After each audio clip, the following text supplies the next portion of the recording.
C'est un grand plaisir pour moi d'être là. J'aurais voulu passer plus de temps avec vous aujourd'hui, mais je vous ai rejoint et ça fait juste environ 1 heure comme ça. Donc j'espère que je ne vais pas répéter des choses qui ont déjà été dites ou peut-être que je vais contredire des choses qui ont déjà été dites, mais ça, on aura peut-être l'occasion de discuter après. Donc, mesdames et messieurs, bonjour, presque bonsoir. Alors, je ne vais pas chanter, je vous rassure tout de suite, mais je vais vous évoquer un souvenir, pas très ancien en fait, puisqu'il date du 31 janvier de cette année. Un peu par hasard, avec un peu de détachement, je dois bien avouer, je regardais les informations à la télévision et je me laissais emporter par le flux des nouvelles, bonnes ou mauvaises, qui font le quotidien de ce monde. Et la très mauvaise nouvelle du jour, c'était la collision mortelle entre un hélicoptère militaire et un avion de ligne à Washington. Je ne sais pas si ça rappelle des souvenirs à certaines d'entre vous.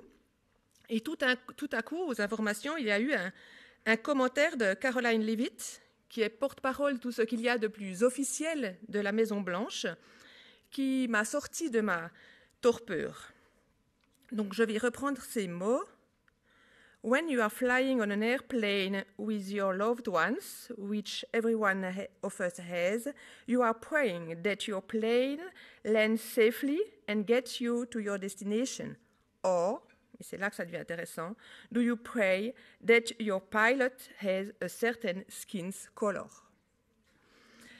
Et au-delà des mots, ce qui m'a le plus frappé et abasourdi, c'est l'indifférence, et vos réactions maintenant en témoignent, c'est l'indifférence quasi générale dans laquelle a été diffusé et reçu ce message, alors qu'il s'agit, je pense que vous vous accorderez avec moi, de propos clairement racistes. Par ces terribles mots, Caroline Leavitt attaque les politiques de DEI, Diversity, Equality and Inclusion, et ça, c'est tout à fait dans le sillage de l'Executive Order Ending Radical and Wasteful Governments, DEI Programs and Preferencing, dont le président Trump a fait une priorité absolue puisqu'il l'a signé dès le premier jour de son mandat. Et je pense que vous avez suivi de près ce qui s'est passé depuis et qui concerne jusqu'aux entreprises suisses. Dans ce contexte, les questions que pose cette journée au sujet des liens entre prospérité et performance d'une part et inclusion et respect des êtres humains d'autre part me semblent tout à fait pertinentes. J'aimerais souligner ici l'engagement de nombreux leaders économiques. De façon non exhaustive et en nous limitant à la Suisse, je citerai par exemple les 61 CEO romans qui ont signé une lettre ouverte dénonçant l'affaiblissement des politiques de diversité au lendemain de cet Executive Order dont nous venons de parler, ainsi que les 24 CEO qui s'engagent dans la toute récente campagne #NotYourTrendyCEO de l'organisation Advance. Et bien sûr, toutes celles et ceux qui agissent en silence. J'aimerais rappeler aussi que les liens entre performance économique et diversité ont été prouvés à maintes reprises et par maintes recherches dûment fondées. Parmi les plus récentes, je me référais à celle de McKinsey en 2024, qui montre clairement une probabilité de rentabilité supérieure de 36% pour les équipes de direction diversifiées en matière de genre et d'ethnicité.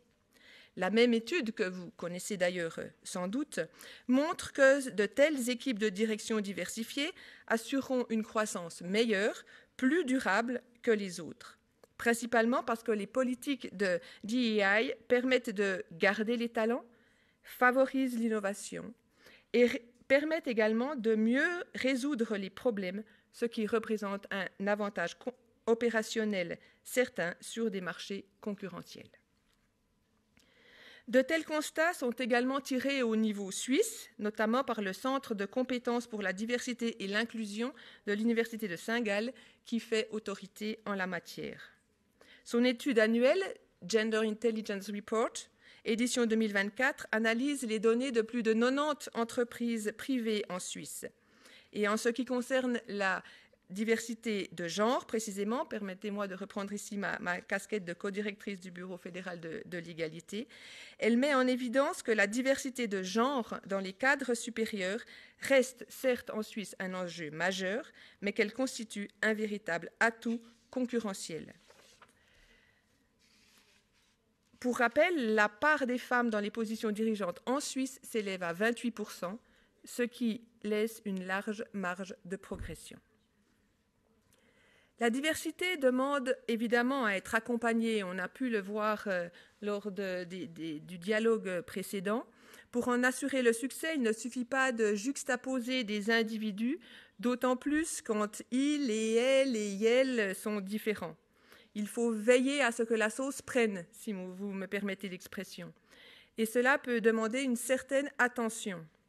Les hiérarchies traditionnelles ont en effet une tendance, pourrait-on dire naturelle, à se recréer aux dépens de la diversité et d'une certaine horizontalité.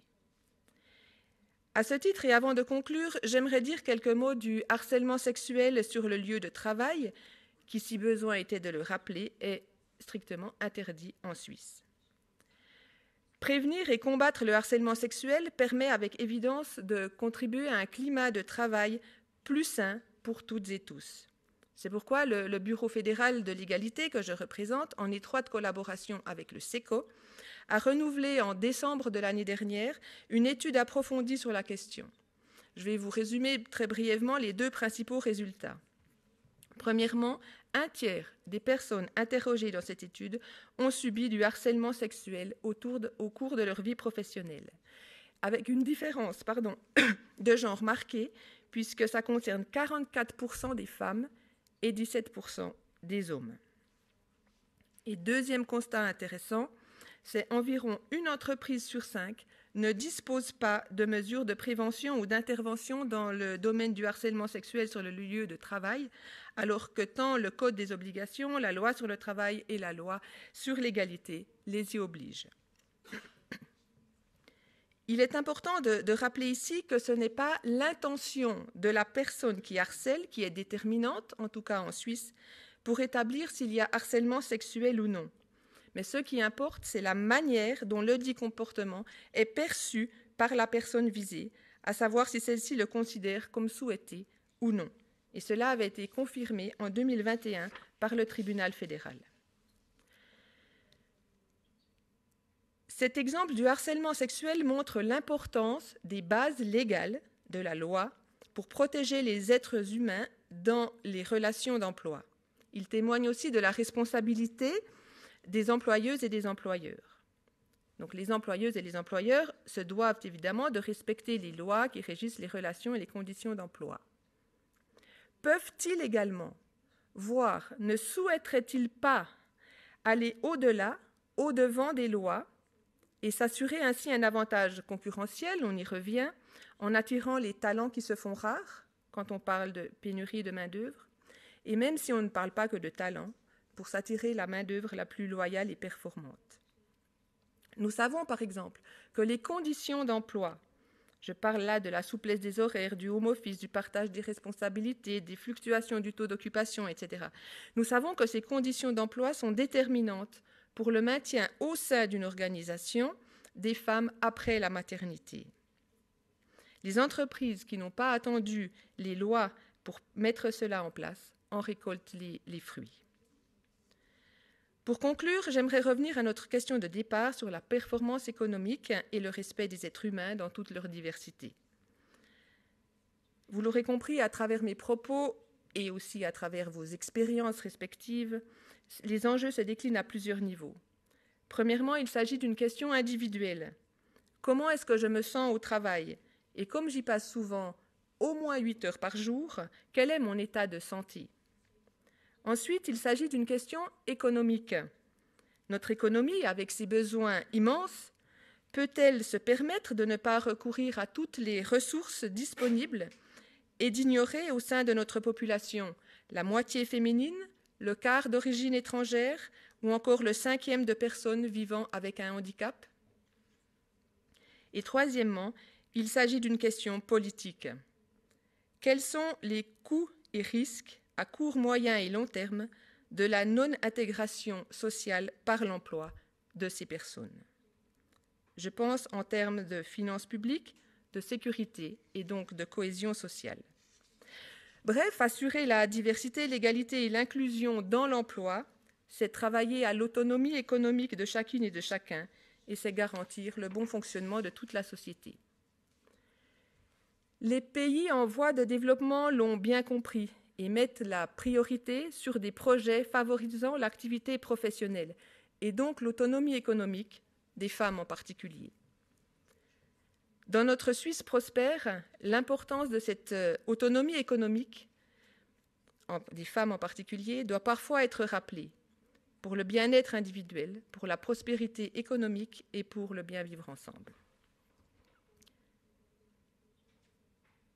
Après avoir commencé par des mots chocs, je terminerai par un chiffre choc.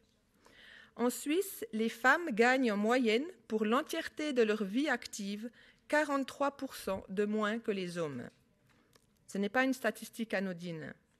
Cela signifie une moindre autonomie et une vulnérabilité accrue, y compris après la retraite. Peu de pays font pire que nous. Je vous remercie de votre attention.